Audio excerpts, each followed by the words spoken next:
Deuxième partie de ce chapitre, donc rang 2, qu'est-ce qu'une transformation nucléaire?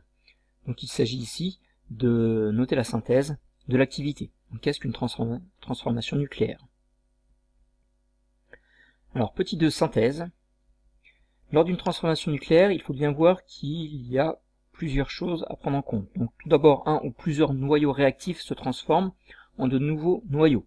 Ça c'est la première chose. Au cours d'une transformation nucléaire, on a un ou plusieurs noyaux réactifs qui vont se transformer en de nouveaux noyaux. Donc contrairement à une transformation chimique, il va y avoir ici une modification d'éléments chimiques. Les éléments chimiques des réactifs ne sont pas forcément les mêmes que ceux qu'on retrouve au niveau des produits. Et donc c'est ce qui est noté en deuxième, les éléments chimiques ne sont pas conservés.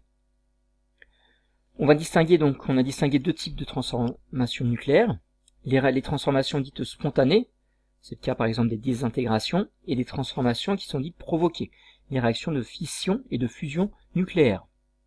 Donc par exemple, pour la réaction de fusion nucléaire, à l'origine, donc il y a la rencontre entre deux noyaux légers, qui vont former un noyau plus lourd, et qui vont dégager de l'énergie. Donc ces deux noyaux ici, tritium et deutérium, fusionnent pour former un noyau d'hélium, il y a ici émission d'un neutron et de l'énergie, ce qui était représenté. Ces réactions de fusion nucléaire sont celles qui ont lieu par exemple au cœur des étoiles. Ce sont des transformations nucléaires qui dégagent énormément d'énergie, et ce sont effectivement ces transformations qui sont responsables de l'énergie produite au cœur des étoiles. Donc ça, ce sont pour les réactions dites de fusion. Concernant la réaction de fission nucléaire, on va cette fois avoir un noyau léger, par exemple un neutron, qui va venir frapper un noyau plus lourd et qui va entraîner le fractionnement de ce noyau. On parle cette fois de fission nucléaire. Ces réactions de fission nucléaire sont par exemple celles qui ont lieu dans au cœur des réacteurs nucléaires, dans les centrales nucléaires. Donc, deux catégories de transformations nucléaires, les transformations spontanées et les transformations qui viennent d'être évoquées, les transformations dites provoquées, les réactions de fission et de fusion nucléaire. Et donc, ce qu'il faut savoir, c'est qu'au cours de ces transformations nucléaires, on peut donc modéliser tout d'abord ces transformations nucléaires en écrivant l'équation d'une réaction nucléaire, au même titre qu'une équation de réaction chimique, et qu'au cours,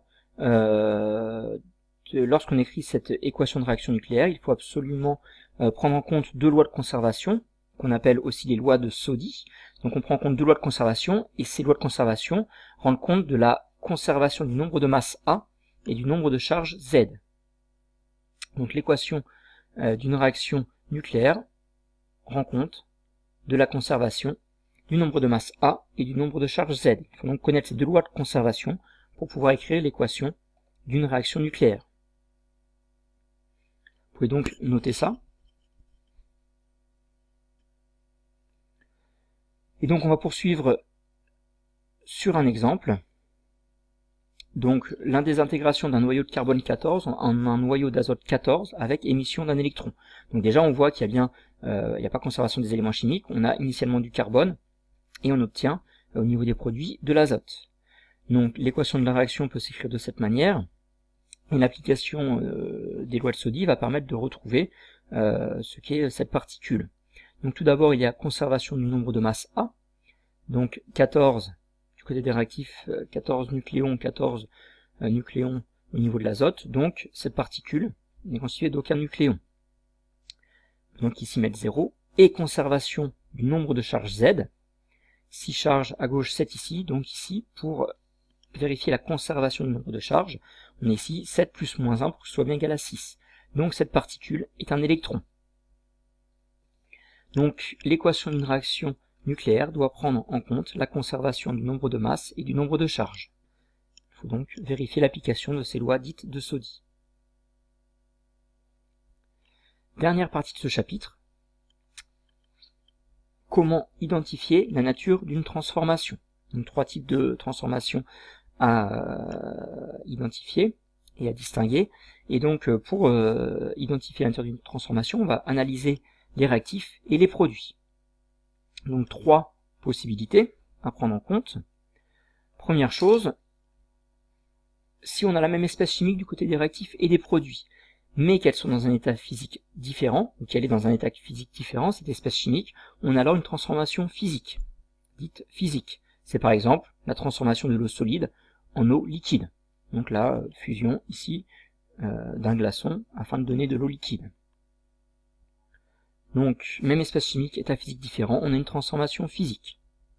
Deuxième possibilité, espèces chimiques différentes au niveau des réactifs et des produits, mais on observe qu'il y a conservation des éléments chimiques et de la charge électrique. On a dans ce cas-là une transformation chimique. Conservation des éléments chimiques, conservation de la charge électrique, c'est une transformation chimique. Par exemple, la réaction du méthane avec le dioxyde d'oxygène, donc la combustion du méthane dans le dioxygène, qui forme du dioxyde de carbone et de l'eau. On a du carbone dans l'état initial, un élément carbone, 4 éléments hydrogène qu'on retrouve avec 2 H2SO, 4 éléments hydrogène, et 4 éléments oxygène, 2 plus 2, 2 H2O. Conservation des éléments chimiques, conservation des charges électriques, on a une équation, une transformation chimique. Et donc dernière possibilité, si on a des éléments chimiques différents entre l'état initial et l'état final, et conservation du nombre de masses et du nombre de charges, cette fois on a une transformation dite nucléaire. Par exemple, la réaction notée ici fera une transformation du plutonium en uranium et en hélium. Donc on a bien conservation du nombre de masses. 238 c'est bien égal à 234 plus 4. Conservation du nombre de charges, 94 égale 92 plus 2. Donc on analyse les réactifs et les produits, et à partir de là, 3 types de transformations possibles, transformation physique, ou transformation chimique, ou transformation nucléaire. C'est donc terminé pour ce chapitre, il ne me reste plus qu'à répondre aux questionnaires sur Edmodo, puis on passera ensuite aux applications.